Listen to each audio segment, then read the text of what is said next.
Wonder Woman, 1984. In 1984, Diana Prince encounters two formidable foes, businessman Maxwell Lord and her friend-turned-enemy Barbara Ann Minerva, while she meets again with her love interest Steve Trevor, brought back to life thanks to a gem created by a deity that makes all wishes come true at a high price, and that Lord wants to possess at all cost. This movie for us is average, so we give it 2 stars out of 5. We present to you some interesting facts about this movie. Wonder Woman 1984 is an American superheroes movie based on the comic character Wonder Woman created for DC Comics.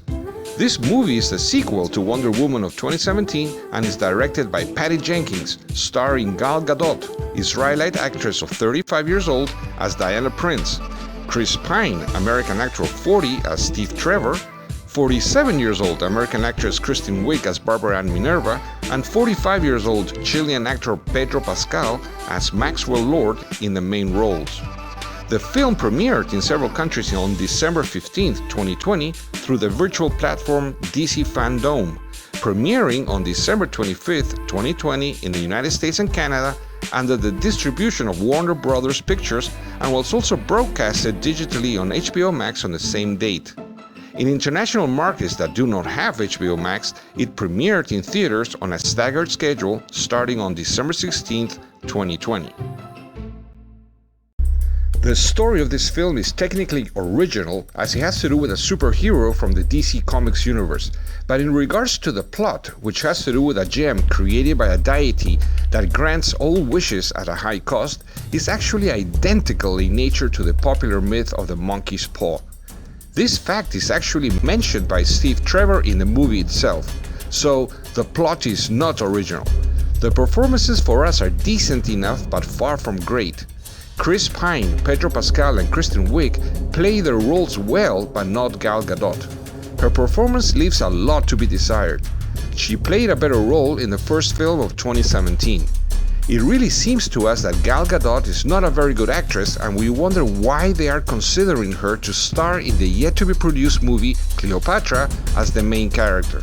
She's definitely not an Elizabeth Taylor. The scenes inside the mall seemed exaggerated to us, with performances of the extras that felt false and staged, with a total lack of realism. There are action parts in the film, but they are laughable, purely illogical and exaggerated, and some of them we found unnecessary. For example, Diana saves a couple of children from being run over by a truck, but it makes you wonder how they didn't die from the violent flips they suffered while in Wonder Woman's arms. What about the invisible plane? The aircraft shown is a short-range training jet aircraft. How do they get to Egypt without mid-air refueling? Where do they land in Egypt? How do they get back to the United States from Egypt exactly at the right time needed? Yes, we know, it's a fantasy, but come on. We're not brainless viewers that can't think. Then they show us a Wonder Woman dressed in an armor deemed indestructible that was used by an Amazonian warrior that stayed behind to protect the fleeing Amazons, but it is easily shattered by her friend turned into an apex predator with claws. Cheetah. Seriously? To this point, the film really smelled as Tarzan's sidekick monkey Cheetah. It smelled bad. On top of things, as we watched Wonder Woman in this armor, all we could think of was that we were actually watching a big golden canary. As Tweety Bird used to say, I thought I saw a putty tat. As you can see, we didn't really like the movie very much, and there's so much more to criticize, but we don't want to bore you. So, if you have 2 hours, 35 minutes to invest, watch the movie. If you don't, then think about it first. It is our sincere opinion that Wonder Woman of 2017 was a much better film than this mediocre and average production.